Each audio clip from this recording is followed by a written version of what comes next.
अमरीका Israel Iran जंग में कूद पड़ा। ईरान की जौहरी तंसीबात पर अमरीका ने हमला कर दिया। ईरान की न्यूक्लियर साइट्स फर्दो, नतंज और इस्फहान को निशाना बनाया गया। अमरीकी मीडिया के मुताबिक ईरानी जौहरी तंसीबात पर B-2 बमबार तैयारों से हमला किया। फर्दो जौहरी प्लांट पर 6 बंकर बस्टर बम गिराए गए। दीगर ईरानी जौहरी मकामात पर 30 टामाहॉक मिसाइलों का इस्तेमाल किया गया। अमरीकी बमबार तैयारों ने बहरुल काहिल में वाक़िया गुआम से हमला किया। इसराइली हुकाम हमले के वक्त अमरीका के साथ मुसलसल राबते में रहे। अमरीकी हमले के बाद सदर ट्रंप और इसराइली वज़ीर आज़म के दरमियान राबता भी हुआ। इसराइल ने अपनी मुल्क में सिक्योरिटी हाई अलर्ट कर दी है। अपनी फ़ज़ाई हुदूद भी मुकम्मल बंद कर दी। दुनिया के लिए ईरान का जौहरी खतरा कामयाबी के साथ ख़त्म कर दिया। ईरान फौरी जंग बंदी करे वरना दोबारा हमला होगा। अमरीकी सदर डोनाल्ड ट्रंप ने धमकी भी दे दी। कहा अब या तो अमन होगा या ईरान के लिए सानहा। ईरान पर हमला टारगेटेड ऑपरेशन और कामयाबी थी। ईरान खित्ते में दहशतगर्दी को सपोर्ट कर रहा है। ईरान के पास अब भी वक्त है अमन की तरफ लौट आए। ईरान पर हमले के लिए नेतन्याहू के साथ टीम के तौर पर काम किया। बहुत से अहदाफ रह गए। अमन ना हुआ तो दुरुस्तगी के साथ दीगर अहदाफ के पीछे जाएंगे। सोशल मीडिया पैगाम में ट्रंप ने कहा फर्दो जौहरी प्लांट को मुकम्मल तबाह कर दिया। दुनिया में कोई फ़ौज ऐसा नहीं कर सकती थी। इसराइली वज़ीर आज़म नेतन्याहू का अमरीकी सदर से इज़हार तशक्कुर। नेतन्याहू ने कहा ट्रंप का जुर्रतमंदाना फैसला तारीख बदल देगा। अमरीका ने वो कर दिखाया जो दुनिया का कोई दूसरा मुल्क न कर पाया। ईरान का जौहरी प्रोग्राम ख़त्म करने का वादा पूरा हो गया। अमरीकी हमले के बाद ईरान का जवाबी कार्रवाई का ऐलान। पासदारान इनकलाब ने कहा अब जंग शुरू हो चुकी। अमरीका थोड़ा इंतजार करे, सजा भुगतेगा। ईरान मशरिक़ वस्ता में तमाम अमरीकी असासों को निशाना बनाएगा। ईरानी मीडिया के मुताबिक तीनों जौहरी मकामात को कुछ दिन कबल खाली करवाया गया था। कोई बड़ा धचका नहीं लगा। जौहरी मवाद पहले ही निकाल लिया गया था। ईरानी हुकाम का भी दावा। पुरअमन एटमी प्रोग्राम जारी रखने का ऐलान। ईरानी जौहरी तवानाई एजेंसी ने कहा अफजूदा यूरेनियम के ज़खायर को जौहरी मकामात से हटा दिया गया था। अमरीका ने हमारी तनसीबात आलमी निगरानी में होने के बावजूद हमला किया।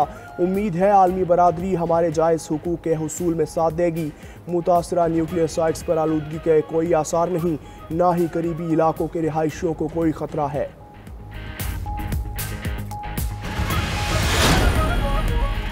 ईरान का अपनाए हरमज़ बंद करने का ऐलान। ईरानी मीडिया के मुताबिक यूरोपीय यूनियन का कोई भी बहरी बेड़ा यूरोप नहीं पहुंच सकेगा। यमनी हौसियों की ईरान पर अमरीकी हमलों की मजम्मत। हौसी रहनुमा मोहम्मद अल फरा ने कहा ईरानी जौहरी तनसीब को तबाह करना जंग का खात्मा नहीं आगाज़ है। हमास की भी ईरान पर अमरीकी हमलों की मजम्मत।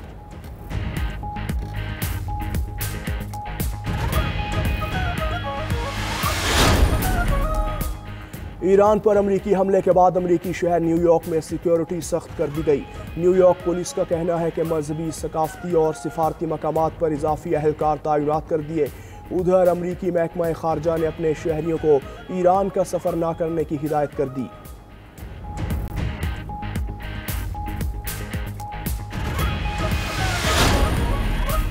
तीसरी आलमी जंग शुरू हो चुकी है। ट्रंप के साबिक मुशीर स्टीव बेनेन का दावा। कहा तीसरी आलमी जंग से मुतालिक मौत पर ज़राए से मालूमात मिली। दुनिया एक नए और ख़तरनाक दौर में दाखिल हो चुकी। ये खेल अब पूरी शिद्दत से जारी है। हम एक ऐसे वीकेंड में दाखिल हो चुके जो तारीख बदलने वाला है।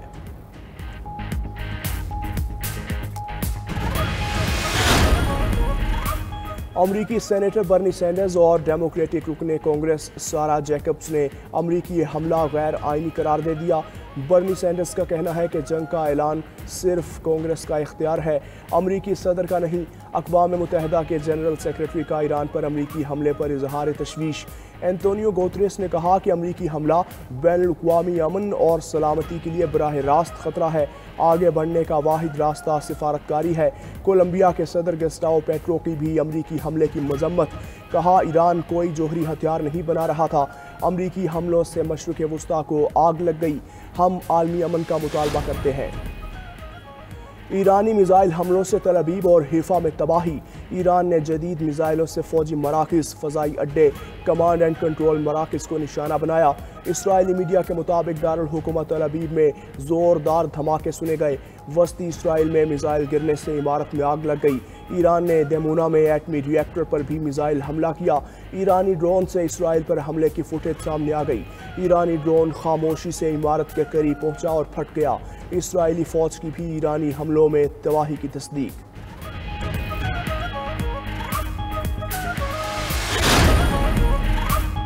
पाकिस्तान ने अमरीकी सदर ट्रंप को अमन के नोबेल इनाम 2026 के लिए नामजद करने की सिफारिश कर दी। हुकूमत पाकिस्तान का कहना है सदर ट्रंप की मुदाखलत से पाकिस्तान भारत जंग टल गई।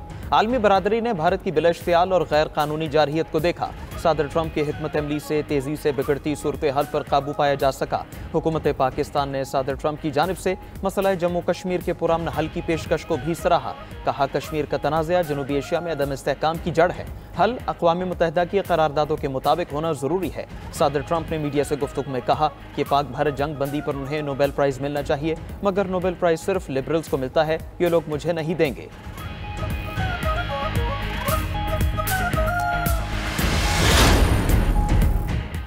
ईरानी सदर मसूद पेज़ेश्कियान और फ्रांसीसी सदर के दरमियान टेलीफोनिक राबिता। बातचीत में फ्रांसीसी सदर मैनुएल मैख्वा ने जोर दिया कि ईरान एटमी हथियार हासिल नहीं करेगा।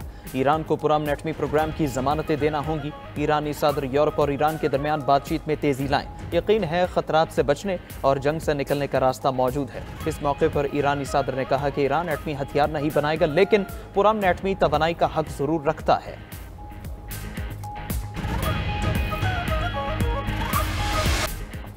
इसराइल के ईरान पर ताज़ा हमलों में 5 फौजी एहलकार शहीद, 9 जख्मी। ईरानी मीडिया के मुताबिक मगरबी ईरान के शहर समर को इसराइल ने निशाना बनाया। इसराइल ने सेहत और अद्वियात के शोबों में इस्तेमाल इराक रिएक्टर पर हमला किया। इसराइल ने इस्फहान में न्यूक्लियर कॉम्प्लेक्स को दोबारा निशाना बनाया है। इंटरनेशनल एटॉमिक एनर्जी एजेंसी की तस्दीक, मशरकी तेहरान में भी धमाकों की आवाज़ें। ईरानी शहर शहराज पर भी हमले। इसराइल का कुद्स फोर्स के सरबराह सईद अस्दीवी को भी शहीद करने का दावा। एक और ईरानी एटमी साइंसदान डॉक्टर सईद एसर तबा अहलिया समेत कत्ल। दूसरी जानिब ईरान का बंदर अब्बास में इसराइली हमले नाकाम बनाने का दावा। ईरानी शहर क्रेमांशा और संदज में फ़ज़ाई दिफाई निज़ाम फ़ाल कर दिया गया। ईरानी फोर्सेस ने इस्फहान में इसराइली ड्रोन मार गिराया, वीडियो भी जारी कर दी। ईरानी मिसाइल हमलों से तल अबीब और हैफा में तबाही। ईरान ने जदीद मिसाइलों से फौजी मराकज़, फ़ज़ाई अड्डे, कमांड एंड कंट्रोल मराकज़ को निशाना बनाया। इसराइली मीडिया के मुताबिक दारुल हुकूमत तल अबीब में ज़ोरदार धमाके सुने गए। वस्ती इसराइल में मिसाइल गिरने से इमारत में आग लग गई। ईरान ने दिमोना में एटमी रिएक्टर पर भी मिसाइल हमला किया। ईरानी ड्रोन से इसराइल पर हमले की फुटेज भी सामने आ गई। ईरानी ड्रोन खामोशी से इमारत के करीब पहुंचा और फट गया। इसराइली फौज की भी ईरानी हमलों में तबाही की तस्दीक। इसराइल का दिफाई निज़ाम ऐसे ही शहरियों को निशाना बनाने लगा। इंटरसेप्शन मिसाइल तल अबीब की इमारत को जा लगा। अमरीकी जरीदे वॉल स्ट्रीट जर्नल के मुताबिक इसराइली दिफाई निज़ाम पर रोजाना $20 करोड़ खर्च कर रहा है।